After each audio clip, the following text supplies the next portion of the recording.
Hello दोस्तों, आज जो क्वेश्चन है वो है कि ये जो स्टेटमेंट दिया हुआ है, जो value of sine theta increases increases as theta increases, मतलब ये जो होता है इंक्रीज करेगा जब थीटा का वैल्यू जो होता है इंक्रीज करेगा। ये ट्रू है या फॉल्स है, ये हमें बताना है। तो सबसे पहले क्या करते हैं, तो दो मेथड के थ्रू समझते हैं। पहला तो वैल्यू पुट करके, जब हम इस इंटरवल का बात करें हो तो जब हमारा जो थीटा होगा वो लेस देन और इक्वल टू जो होता है 90 के बीच में होगा, तब हम इसका वैल्यू क्या आएगा। तो वैल्यू पुटिंग करके देखते हैं। तो सबसे पहले साइन जो होता है जीरो का वैल्यू पुट करके देखते हैं। तो साइन जीरो का वैल्यू कितना का इक्वल होता है, तो जीरो का होता है। फिर हम दूसरा जो होता है साइन इससे बढ़ा लेते हैं, 30 डिग्री का वैल्यू पर चेक करके देखते हैं। तो साइन 30 डिग्री का वैल्यू होता है 1/2, दैट मीन्स 0.5 के इक्वल होगा।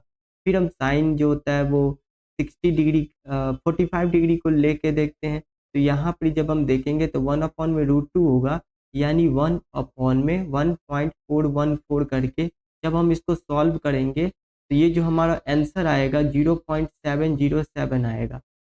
इसके बाद हम देखते हैं तो साइन जो होता है 60 डिग्री को लेके देखते हैं। तो साइन जब 60 डिग्री को लेके देखेंगे तो ये होगा √3/2, यानी ये 1.√3 का जो वैल्यू होता है वो 1.732 होता है अपॉन में 2। जब हम इसको सॉल्व करेंगे तो 0.866 अप्रॉक्स में देगा, अप्रॉक्स में देगा। इसके बाद हम साइन जो होता है 90 डिग्री लेके चेक करते हैं। तो साइन 90 डिग्री लेंगे तो साइन 90 का वैल्यू 1 होता है, यानी देखा जाए तो ये 0 से 0.5, फिर 0.5 से 0.707, फिर 8, यानी वैल्यू इंक्रीज करा है इस इंटरवल में।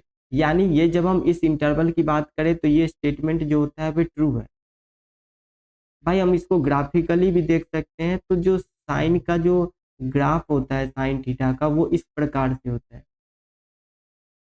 ये जो होता है वो इस प्रकार से जो होता है वो चलता है। तो यहाँ देखेंगे इस इंटरवल जो π/2 होता है, इसमें देखेंगे तो हर एक वैल्यू पर, ये हर एक वैल्यू पर जो होता है वो इंक्रीज कर रहा है। तो इंक्रीज कर रहा है किस इंटरवल में, जब हम 0 से पाई के बीच π/2 के बीच में देखते हैं। तो जब हम इसके बीच में देखते हैं तो ये वैल्यू जो होता है वो इंक्रीज कर रहा है। तो ये जो होता है हमारा स्टेटमेंट ट्रू है, बाय वैल्यू भी और बाय ग्राफिकली भी हम देख ली।